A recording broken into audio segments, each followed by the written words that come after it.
Skochlarimizni mana rombik shaklda holatda yopishtirishni boshladik. Hozir mana xudo xolasa shuni qanday yopishtirilishini, uni razmerlari, shularni ko'rsatib o'tamiz xudo xolasa mana. Ustakamiz hozir mana tepadagi mana dumaloq shaklda yarim oysimon qilib hozir skochni yopishtirilyapti. Bu tomoni mana hozir skochlarimizni rombik shakldagi holat mana yopishtirilganlari. Bularning orasi 25 cm dan mana pastdan ko'rsatsak, hop. Mana bu skoch bilan demak mana bu skochimiz orasigacha, mana bu yerdan orasigacha 25 cm dan olinyapti.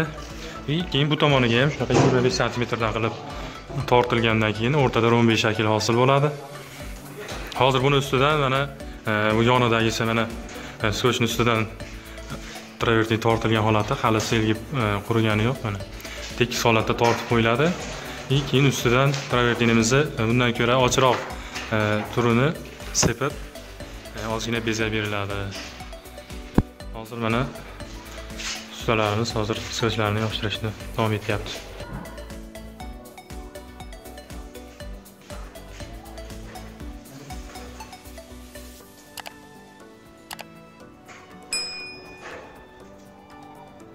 Hozir bu yerga ustunlar tushadi. Ustunlarni tushirishi mana ustunlarning razmeri 15 cm bo'ldi. Devorni holatiga qarab chiqariladi.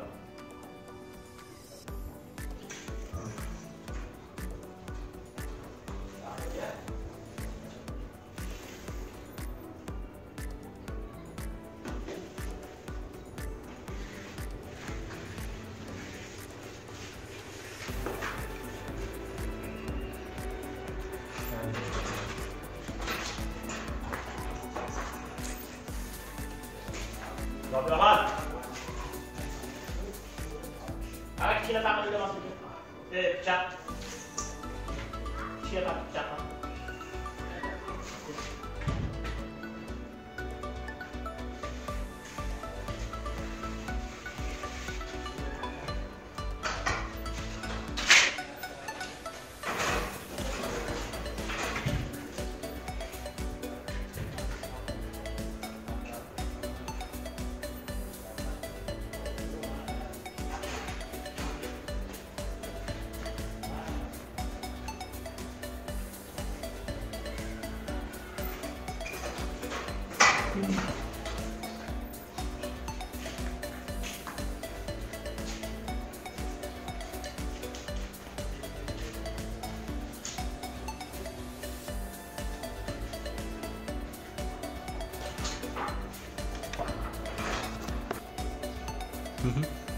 Hozir mana ramkani chiqarib olgandan keyin atroflarini mana ustunlari chiqqandan keyin endi razmer olamiz. Razmerda mana devorni mana pastki burchak qismidan qo'yib turib o'rtasiga moslab olamiz. Demak biz 25 cm dan qoldik har bitta razmerimizni. 25 cm ga chiqdik. Skoch beringchi.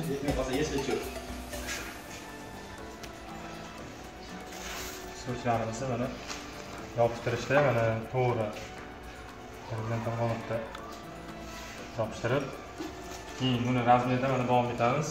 Keyingi razmerlarimizni mana yana o'sha holatda qo'yib turib, lineykamizni mana to'g'rilab olib, yana 25 cm ga olinadi.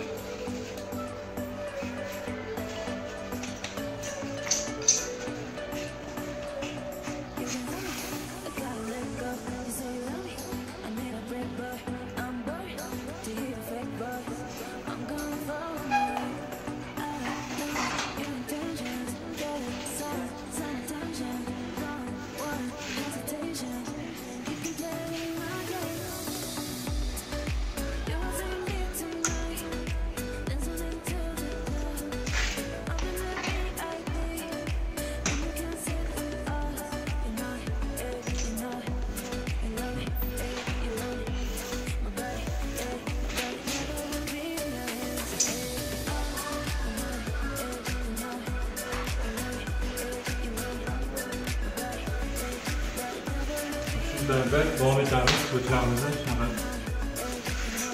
razmerlarni yaqinroq olib kelsangiz, mana yaqinroq olib keling, mana bu yerlarni ham faqat to'g'ri qo'yib olish kerak, sababi ozgina millimetrga bo'lsa ham adashmachilik bo'lishadi. Har ikki tomonni ham teng holatga qo'yib olinadi.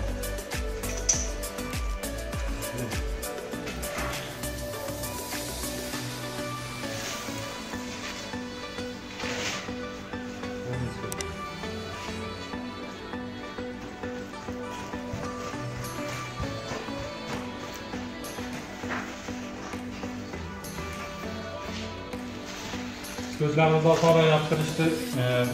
Bunlardan ikkitasi shu gruntовкamizni iloji boricha qo'yroq qilib turtilsa, ularning ko'zlari qiynalmaydi, yaxshiroq bo'ladi.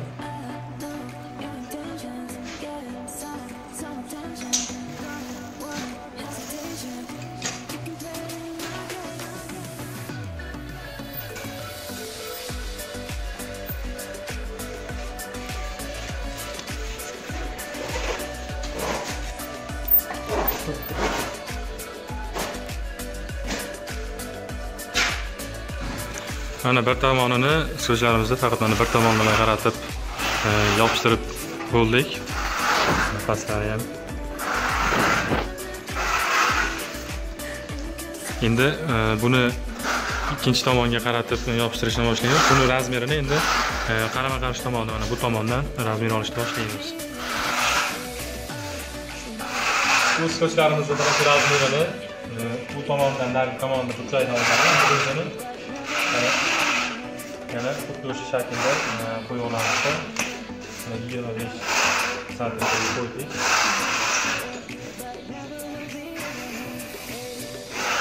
Skochimizga keladigan bo'lsak, skochlarni har kim o'zini xohlagan razmerga qo'yishi mumkin. Faqat katta bo'lishi shart emas. Bizga kerakli bo'lgani yarim santimetrdan ozgina kattaroq holatda yursa mana 08 skochimiz razmeri 08 dan birli skoch bo'ladi, keyin 2, 1,5.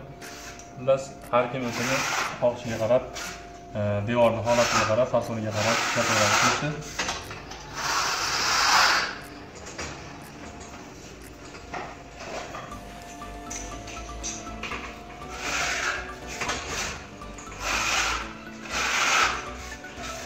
Olur.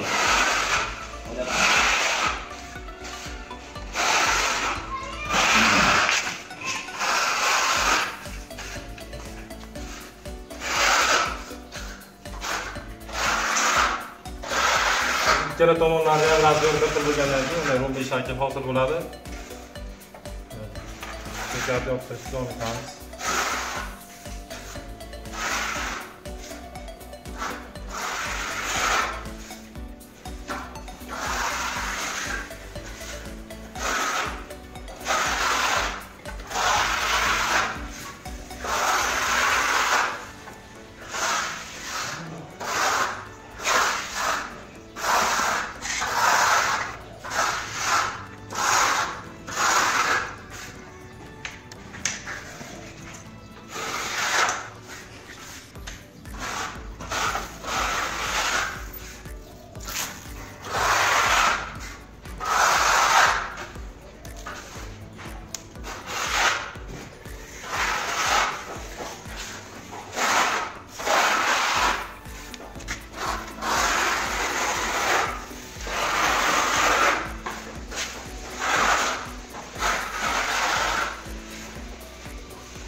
Mana azizlar, hozir mana rombiy shaklidagi holatini chiqarib oldik. Endi xudo xolasa buni ustunlarini, nizomlarini bularni ham 3D bo'ladi, chunki hozir istagan bo'lgandan keyin o'sha svetlarni yopishtirgandan keyin proyektimizda sotish jarayonlarini ko'rsatib o'tamiz.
Dostlar, tayyor bo'ldi. Endi hozir buni hisob jarayonini ko'rsatamiz.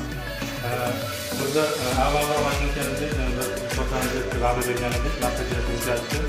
Hamma sog'liqda bundan boshqa har bir pechlarda mana chiroyli ishlarni, har birini razmerlarini, qanaqa tortlarni hammasini ko'rsatib o'tamiz. Ketdi. Mana travertinimizni endi surtishni boshlaymiz. Hozir travertinimizni mana raqamlab aytadigan bo'lsak, ortayap turganimiz, surtilayap turgani hamma endi travertinlarni to'g'riroq ko'rinishdagi mana travertinimizda surtilyapti. Buni o'ta qalin yoki yuqa qilib tortilmaydi, o'rta holatda skochimizni mana yoqadigan shaklda tekizlab tortiladi.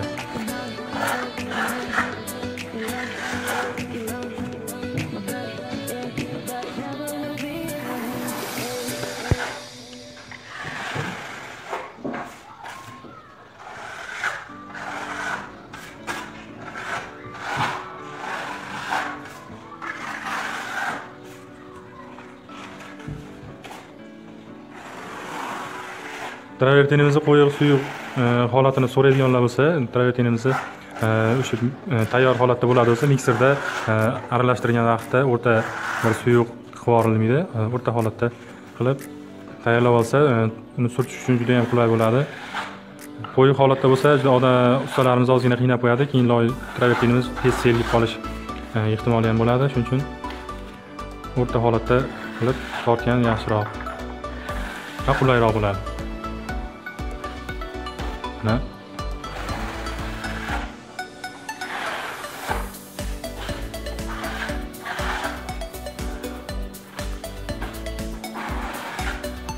Devorimizda mana orqa fondagi gruntovkasini surtishlari jarayonlarini ko'rsatmadik, chunki ularni oldingi videolarimizda ham ko'rsatib o'tganmiz. Shu oddiy gruntovkani surtib, maxsus o'sha travertin gruntovkasidan surtilgandan keyin ustidan shunaqa razmerni chiqarib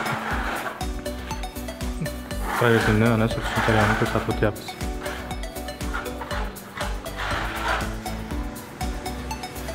Soylarimizni ko'rsatishimiz mumkin.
Qadrli yurtdoshlar, mana travertinimizni surtilish jarayonini davomida mana ko'rsatib o'tdik.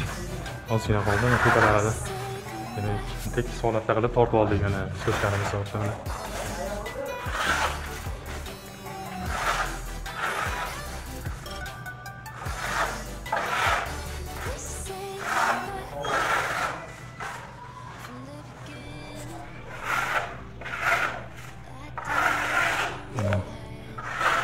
Travertinimizni tayyor mana surtib bo'ldik. Xudo xolasa endi buni sepish jarayonlarini ham ko'rsatib o'tamiz. Xudo xolasa.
Bazı imzalarda bazı hizmetlerde agar bir orada to'g'ri orada bo'lib kelayotgansa tezliklarni orasida tezlar olishib kerak. Hozir biz to'g'ri adolat berganda sizlarga niyati mayda bo'lishadi. Shuni hisobini olib, uni sezilyapti. Ba'zi tushunmayotgan insonlarga ko'rsatganlarda niyat o'tmoqligi.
Pardozlarini berib bo'lgandan keyin, sepib pardozlarini qilingandan keyin skochlarimizni chiqarib olamiz.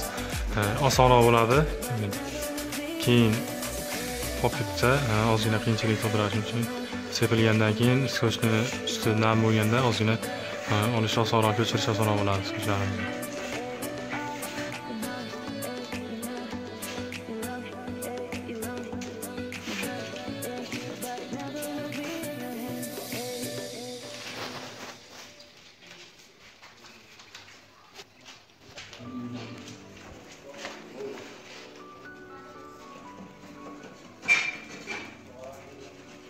Yana yoqing.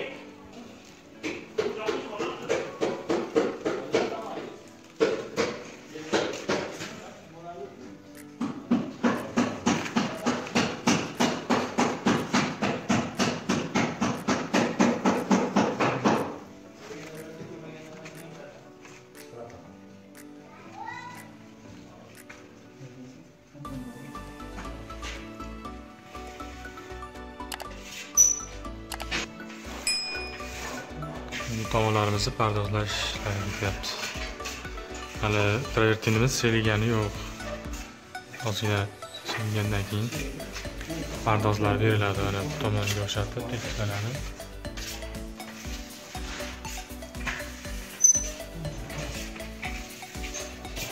Mana endi devorlarimizga ikkinchi loyimizda mana apparatimizda travertinimiz set bo'lgandan keyin skochlarimizni ko'chirib, 3D'ni mana chizish jarayonini ham ko'rsatib o'tmoqchimiz. Hozir mana skochlarimiz yopishtirilgan.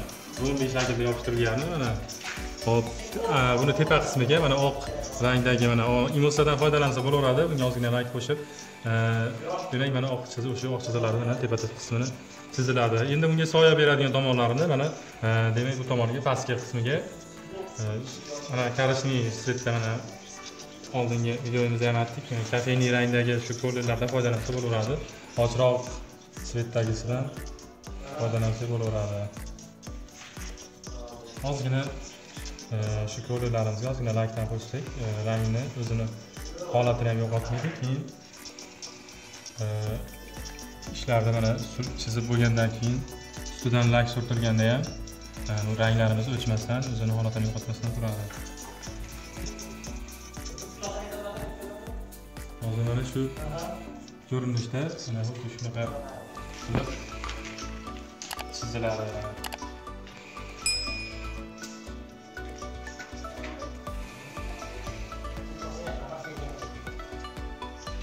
Chizib turganda har bitta mana elementlarga e'tibor berish kerak. Burchaklarini mana burchaklariga shunaqa yo'nalib, tekislik bilan ehtiyotkorlik bilan ishlatish kerak.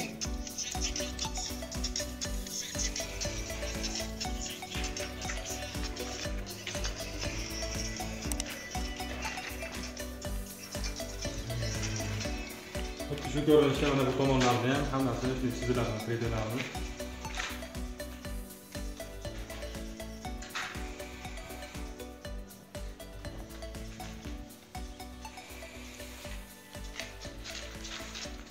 Kanalimizdan uzoqlashmanglar, like bosishni va obuna bo'lishni